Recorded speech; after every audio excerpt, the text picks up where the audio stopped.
Okay, let's get started. Today, Sandong is going to introduce us the basis of diffusion model. So please start. Okay, so the task of generating model is that given a data set, we want to train a model that can generate new samples by learning and mimicking the distribution Px. And usually people will formulate the probability density function like this e power of f theta and divided by this theta. This is because we want to this probability density function to be integral to 1. And usually, so the objective of this one becomes very simple. We just need to maximize the log likelihood of the p theta. But the z theta here is like the normalization function. Because the existence of this one, it restricts the model to be invertible or computationally intensive to get the z theta. So later, Yang Song introduced the score function, which is a score model, and why it can bypass the z theta. You can say here, the difference is only previously measured only in length to the log likelihood. But here, he tried to learn the gradient of the log likelihood function. So, by expanding the log likelihood like this, we can see that this theta is equal to 0 with the gradient with respect to the data, point x. So, here, f theta can be actually any general neural network, so there is no constraint anymore. This makes the distribution length much easier. So the objective here is that we want to build a model S theta to learn the gradient, the score function. So we call the gradient of log likelihood with respect to the date as score function. So I will talk about a bit more what is the score function. So imagine that we have some data point here, and if we expand this data distribution with some noise, we can get a very big sampling space, which we call it txt, which includes the real data point p data and the noise version txt. And by learning the score function, what we learn is the gradient vector field of this data distribution. So given any point inside this data distribution pxt, since we know the score function, we can go to the real data sample by using the then-given dynamics, which is can be replaced with some Euler or any gradient black box solver.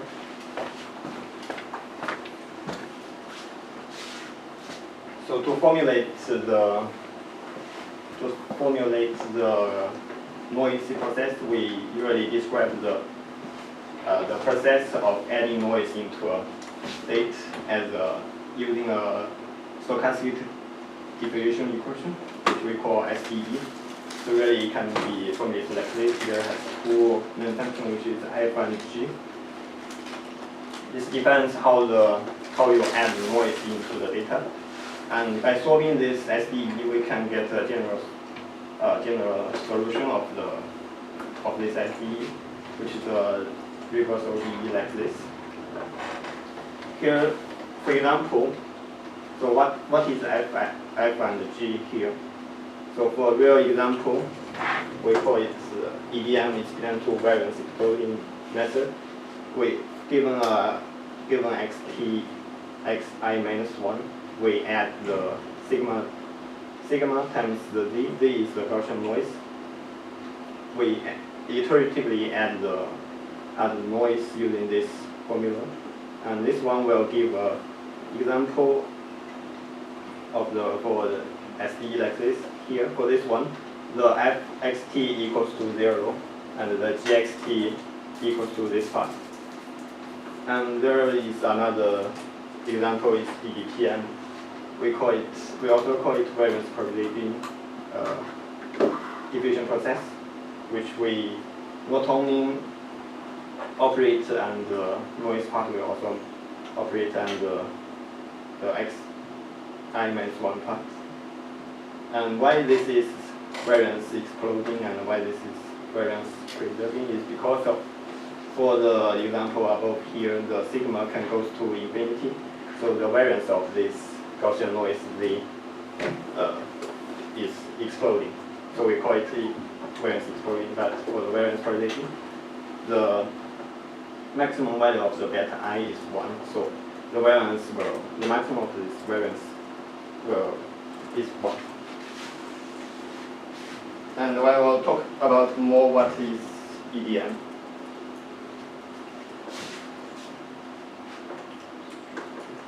So, given the forward SDE and the reverse ODE here, how can we learn the score function, which is the log likelihood of the P theta with? And first of all, we should know that given this forward SDE, we have a protection kernel which describes how we add noise in each step. We formulate it like this.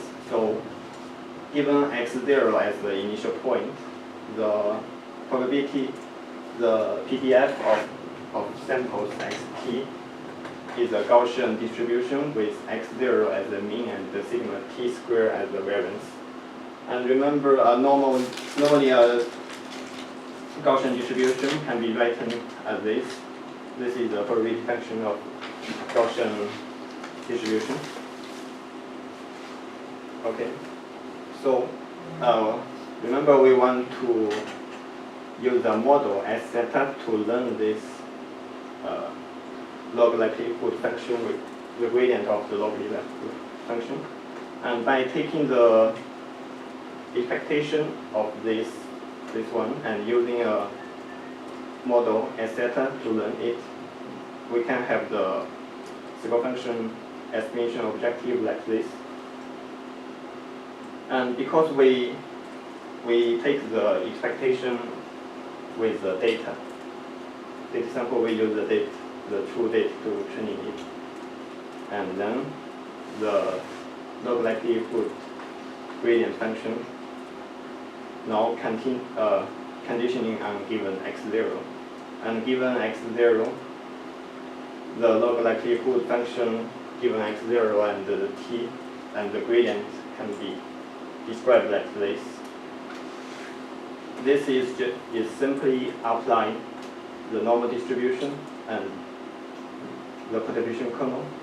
Merge of these two, we can calculate this one, and this gives us here. So we can see that given the data x, the log likelihood probability density function gradient becomes like this.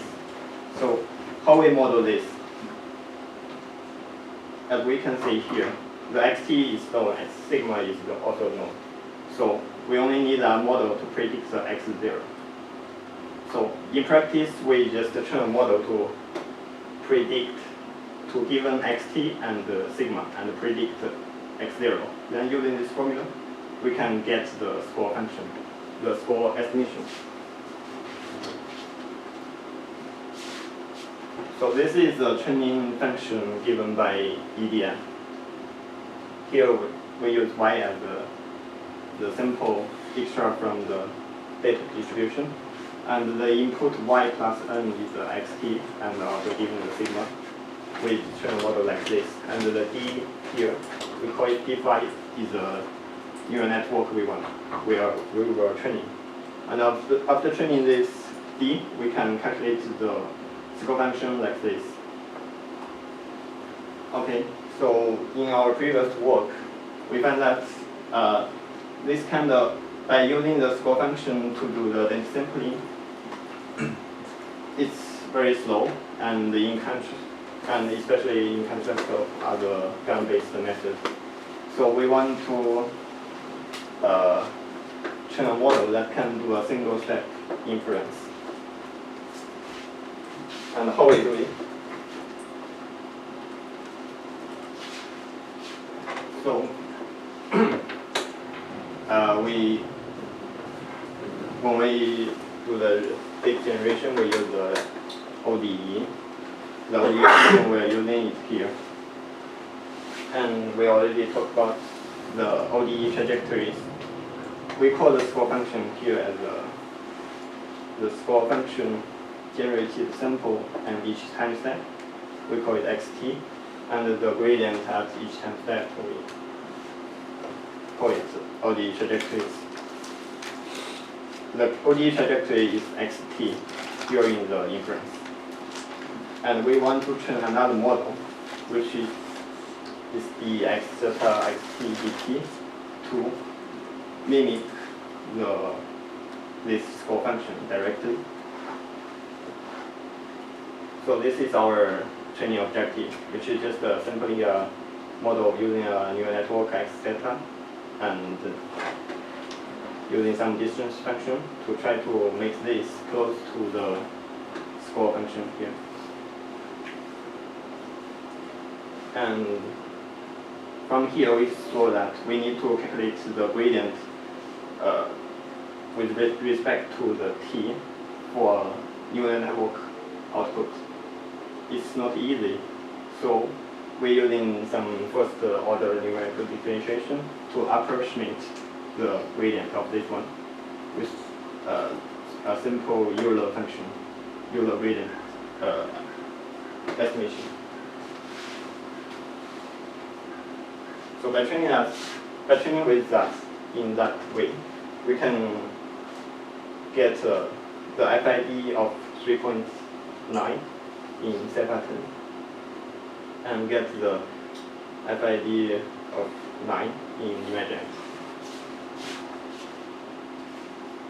So this is some examples of the samples generated with our model and compared with the sample generated with teacher one.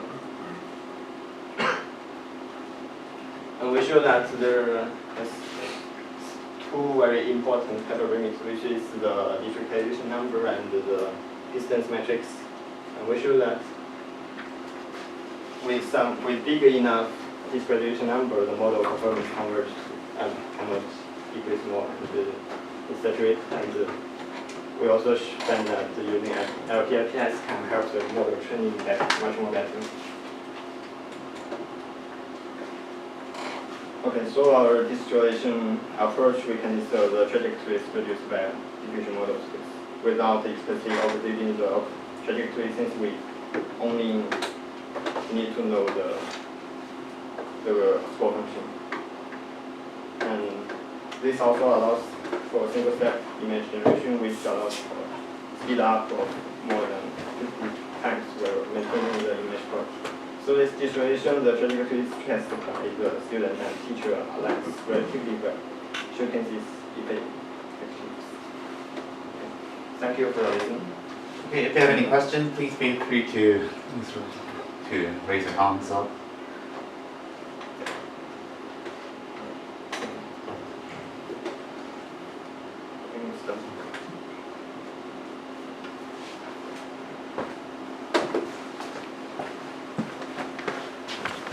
Okay, if not, then thank you for the wonderful presentation, and let's give them a big applause. Okay, this is for today, and please feel free to grab any snacks when you go out.